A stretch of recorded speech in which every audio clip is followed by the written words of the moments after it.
secret all the weekend. Sleeping till the evening. I don't like you leaving. Let's get secrets. Dying just so creepy. Lying for no reason. So as the Dragon Raptor, or the Dragon line of scooters, started popping up on YouTube with all the reviews. I got mine from Bike Scooter City. They got no idea I'm doing this video. But they seem to have this portfolio of a scooter at every sort of price point. And that's what got me, because I started with a budget of like 800 bucks. It ended up being a lot more than that, by the way. But what more you learn about these scooters, like, so you can get ones with a electric motor on the back wheel only. Then there's dual motors, and then there's different wattages, different volts, and so it goes on and on and on and on. There's road ones, semi-off-road, which is kind of the category that I ended up going for. Then full off-road. If you wanted to, you could spend like $4.5 grand on an electric scooter. It's ridiculous. So you know, as we do, we look at stats, and I'm like, oh, okay, I think I need at least a 48 volt, and then I see that they go like 50 k's an hour. Like that's more than enough. Then you keep researching, like, oh, but this one goes like 60 k's an hour, and this one is like 72 volts, and you keep up-speccing to a point where basically I had to pull the trigger at some point. Otherwise I'm going to end up buying that bloody $3.5 grand one. Let me take you through some of the features of this one, and then I'll talk about if I was going to buy a scooter again, what I'd do. Like one of the things I was questioning is whether I needed hydraulic brakes. I can tell you these brakes are more than adequate. I didn't need hydraulic brakes. These pulled me up real quick. But that was going to like be another few $100, and I didn't worry about that. What else have we got here? So when you get it, this is the on button. You press and hold that, and no one really talks about this. So when you get your scooter, press and hold that button, it turns it all on. You need like one of these cards which acts like a key, and you just hold that against the card reader, and that turns it on, and off we go. And then you've got all these menus, sub menus, it goes forever. The scooter's locked to like 25 k's an hour when you first get it, so press and hold these two buttons. I don't know how well this is coming out, and I apologise, but there's like, I don't know, 19 different menus. Basically you keep pressing through. Actually, let's go over into the garage so you can see this better. Right, let's try this again. Press and hold these two buttons and goes into the sub menu. So this is the different program modes. This is changing the voltage of the scooter, so you can go to 72, 24, 36, 48, 52, 60, 72 volts. Watch the power indicator drop when you go down to the higher voltages. It still drives around for ages, but for that reason I decided to put it in, I think I went 52 volts, and watch this, it'll increase again. So it's 2/3 full, and I know it's fully charged. So that's how I've left it, and I've been very happy. It's got heaps of power. All right, other modes, press that again. I'm just going to go through the ones I consider significant. So P7, that's the one there. So if you go to program 8, if I'm going to let my kids use it, I drop this down to about 35. Actually, you can go past 0, and that like locks at about 15 k's an hour. But I'm going to go for a ride in a minute, so I'm going to leave it at 100, and that's like 1% of how much it can do. All these other modes, which else did I use here? Let me think. There's heaps of them. 16, 17, 18, I think that's the last one. No. Oh my God, still going. So anyway, as soon as you get your scooter, start, basically get all of that set up right. So you're on the right voltage, the right 100% throttle. This is also telling you, reporting what your voltage is down here. It took me a while to work that out. And then you've got some buttons on this side. So there's the brakes. It's 90% complete when it comes out the box. Basically, you just have to connect all of these bits, make them all firm, and that's about it. You can break it down for travel by undoing this, and the handlebars like fall away, and the whole thing does close up too. So it's got this cam lock down here. You can open that up, and then the whole scooter folds forward. All right, the buttons, because again, I didn't really find anywhere explaining what these do. So there's an eco and a turbo button, and there's a single and dual button. I would leave them off when you first get it, just to learn the scooter. And then this is single dual motor. When it's in dual mode, I swear, like the front wheel almost starts spinning unless you lean forward on it. That's how much power this thing's got. So I take off in just rear mode only, and then if I want a bit more punch, I'll put it on dual as I'm like, you know, up to say 20 k's an hour or something. And same with this eco turbo mode, I leave that on eco just as I'm taking off. But if I'm starting to get into it and having a bit of fun, then you press the turbo mode and it gives you a bit more go-go. But when you've got this on full 72 volts and both of these engaged, basically hang on, it is crazy. This little bit here doesn't come with it, it's just a GoPro mount. I might use that in a minute, but that is an optional extra. The other thing you want to do when you get one of these scooters is don't cheap out on a helmet. I went and got, what's this, it's oh, that's how good I am with brands. I think it's Fox or something like that. But I got a full face helmet because I value my head. When you get on one of these for the first time, you'll see how bloody crazy they are. You know, you rent those ones in the city there, I don't know, 15 k's an hour. That's like sedate. When you get on this thing and it gets hooking, I've only been brave enough to get it up to about 42 k's an hour, and it's supposed to do 60. But I'll show you this in a minute. When you're doing 40 k's an hour down the street, it and then you like touch the rear brake, it almost throws you over the stem. So like well, you got to be crazier than me to do this, and let's face it, I'm a 44-year-old man. Buying one of these, I think if you bought one that was like up to 50 k's an hour, that would be more than enough. This one does 60. Got some up my sleeve. I don't think I'm ever going to be brave enough to get up to that speed, so maybe save yourself a few $100 there. Alright, I'm just going for a little scoot up and down the street. I live on like a dead-end street, so there's not much happening around here. And then we'll take it out on some other tracks in a minute. But I'll just give you a little bit of a sample of what the speed feels like on the front of the scooter. Alright, taken off in eco mode. And you can't see the speedo, but that's, I don't know, 15, 17, 19 k's an hour. I'll press the twin. Now we're dual wheel, up to 28. So put the turbo button on, and off we go. It's 30, 33, 34, 35 out of road. That's plenty of quick enough. I'm leaning right back now.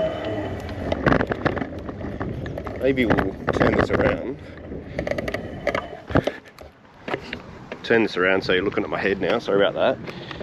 But we've got everything turned on, and you'll see my reaction as I press the go button. Here we go, hold on. Did you hear the front wheel light up then? That's crazy.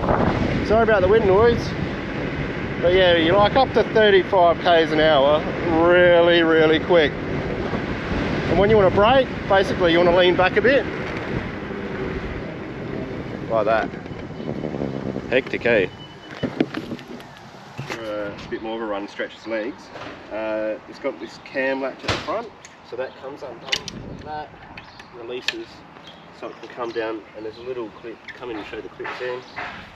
Must admit, I can't get this to go on unless I loosen those bolts up a little bit, but now it goes on just, and I can pick it up and put it in the back of the ute. It's about 26 kilos, which is heavy enough. And I was looking at the better scooters, looking at the ones with bigger batteries and all that sort of thing, and the bigger battery you can get, the heavier it gets. So there's like a happy medium. I reckon 26 is still big enough to fit in the back of the car or a ute. And it says the range is like 110 kilometers, so it'll be fine. All right, let's go, Sam. So I just took my son Sam for a ride down on the expressway. Unfortunately, it's near the airport, so I couldn't get drone footage and do the top speed stuff that I wanted to do there. So we've just come out the back of Virginia here, new area, so I can probably sneakily get away with it because there's no cars or houses or anything. So yeah, we'll get the drone up and we'll do, I just want to show you some of the acceleration. I'll put it right up to that 72 volts and watch how this thing like rips the tarmac off the road. Alright, so testing 72 volt mode. See what it goes like.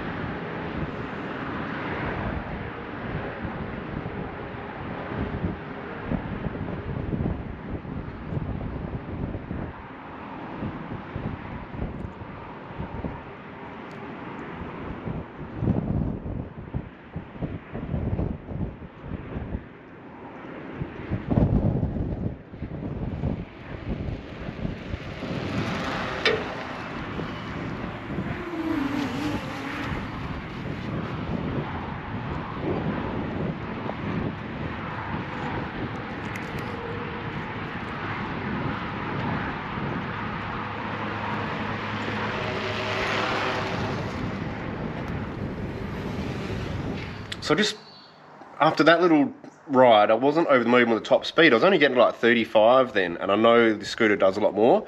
So I popped home, did a quick edit, had a look at it all, and I realised that because the battery in the scooter was starting to get a bit flat, I couldn't get to that top speed, and it didn't matter if I put it at 72, 60, 52 volts, my max was like 30, 35, like that was as much as I got. So I put it on charge for another couple of hours.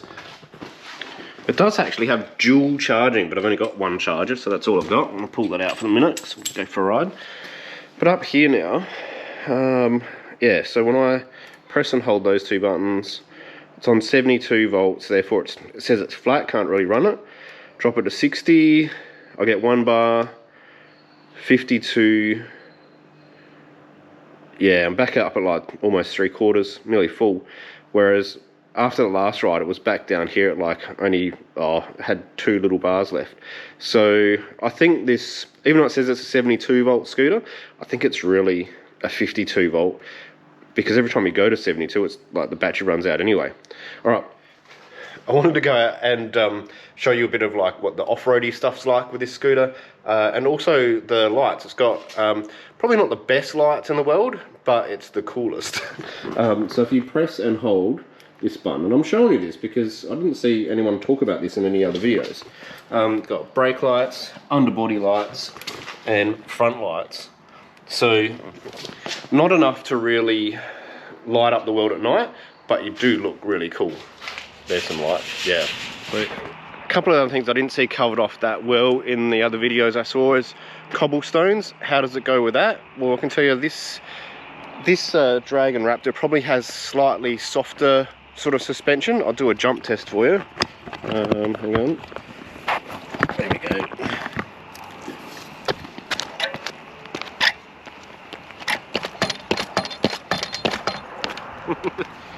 So that maxes the suspension out. And I've heard people criticise this scooter for having too soft a suspension. I wouldn't have it any other way, to be honest. I think it's great because it soaks up these sorts of bumps. I'll do a run, drive by.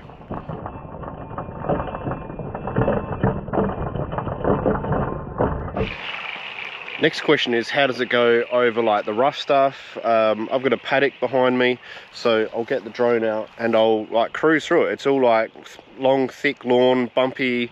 Yeah, I'll show you how it goes.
My final sort of takeaway review of this Dragon Raptor Pro is the things I like about it is definitely the suspension. Tyres seem to be more than adequate, but they are skinnier compared to some of the other ones. Maybe that's an upgrade later. This is what they call the stem here. When you're going flat out, it's going to be hard to show you this, but there's flex in it, and I don't like flex in the stem. I've seen like the Lightning has a much more complex sort of area here, whether that helps or not, but the Lightning is much more rigid. I really like the colouring of the Raptor. I like the look of it. I like the way it rides. It could do with some better front lighting for nighttime, maybe, you know, down here or up there as an additional light. I'm sure I can add to that. Other than that, I love it. I started the video off saying that I think this was a bit of an overkill for what I wanted, being that it was 72 volt compared to say the GT2 I started to look at, which I think was 48 volt and had a top speed of 50 k's an hour, whereas this has got a top speed of 60. I actually think I did the right thing, because it seems that when the batteries, you know, deplete a little bit, I can't get that top speed anymore. Even, you know, it was 3/4 charge, I was hooning around the streets, top speed I could get was about 35, whereas I know the day I bought it, it scared the crap out of me and I got like 42. And then going on my ride this morning, I was only in 52 volt mode, but I got it up to like 45 k's an hour.